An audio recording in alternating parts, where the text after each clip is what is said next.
saan galing to? Saan nahulog?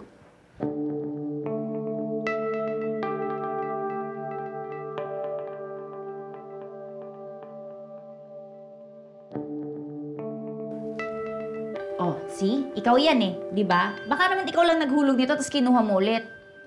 Ikaw napakadodera mo. Ken, pwedeng patingin mong lahat ng CCTV footage sa lahat ng floor sa taas. Sige po, ma'am. Hindi ko naman kamukha to. Kamukha ko ba to? Hindi man... Ate! Umamin ka na sa ate mo bago pa may masamang mangyari.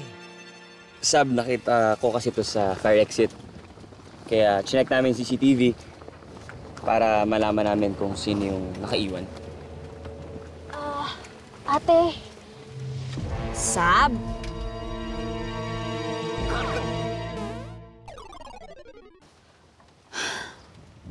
Nakakaloka. Hindi ko alam. Sira pala yung CCTV doon. O edi wala din. Hindi ko pa rin alam kung sinong nangkukulam sa akin at kung bakit niya ginagawa to. Halika na kasi. Sumama ka na sa akin. Papakalala na kita sa lolo ko. Ano naman, Luke? Namumroblema na nga ako dito kung sinong nangungulam sa akin. Bigla mo ipapasok ang lolo mo. Bakit mo naman ako ipapakilala sa kanya? Eh, hindi naman tayo close, di ba? O sandali. Kung sasabihin mong hinalikan kita, hindi ibig sabihin nun tayo na, ha? Sandali. Ang layo naman ng narating mo. Hindi ko man iniisip yung kiss eh. Teka, sandali.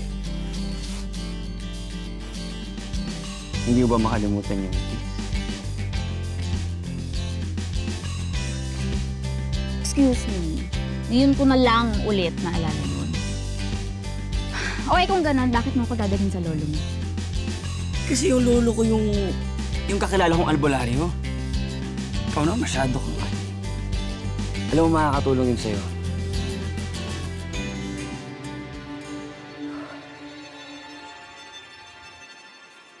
Lo, hindi na naman po sinarado yung pinto nyo.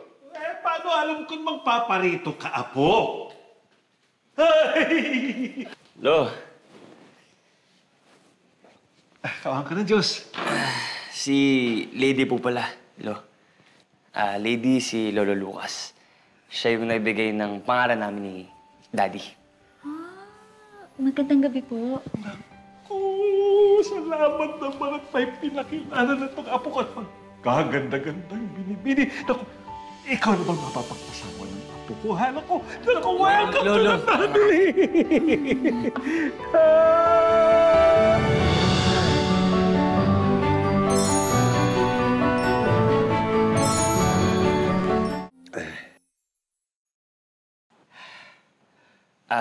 Lo, paano? Kailan ang kasal, ha? Ano po? Kasal? Anong... hindi ko po siya girlfriend. Hindi po kami. Siya yung kinukwento mo, apo. Abe, hindi naman mukhang mataray at masungit. Lo. Lo.